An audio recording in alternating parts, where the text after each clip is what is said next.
pleasure now to introduce our first guest for tonight. Please welcome Richmond star fly higher, Ricky Petterd.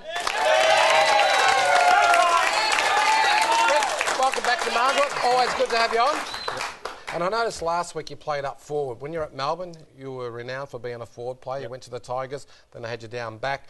Perhaps we might see you playing a bit more of a forward role up there this year? Yeah, I think for courses? Yeah, a little bit. I think I'll be chucked around a fair bit again. I think it's been my trait throughout my whole career. I think I've been up each end of the ground nearly every second game. So a bit through the midfield, a bit down back, and yeah, probably pinch it up forward when I get a bit tired.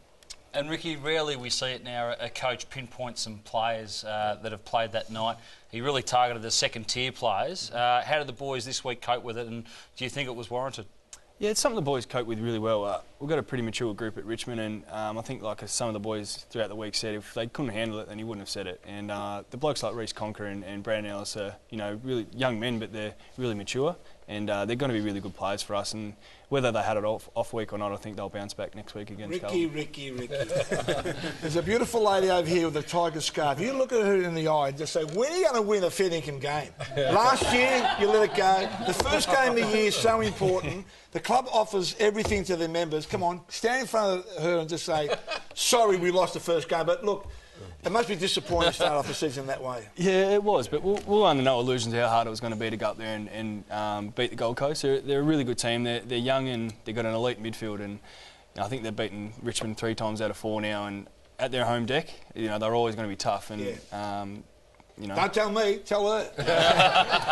Yeah, Rick, obviously I've played a lot of footy with you down in Melbourne. It's probably more of a bit of a sad note. Obviously we lost Bales, one of our great coaches at Melbourne Football Club. Obviously happened too soon, very shocked. What's one of your good memories of Bales? Obviously he's a bit of a funny character. Yeah, absolutely. It was devastating to hear, and spending 3.5 years with Bales, like you said, he was just such a great fella, and his humour was probably something that just grabbed everyone, and it was a bit wicked in a way, and he had this little laugh he used to have, and like I said before, the boys just really enjoyed it and enjoyed him as a coach.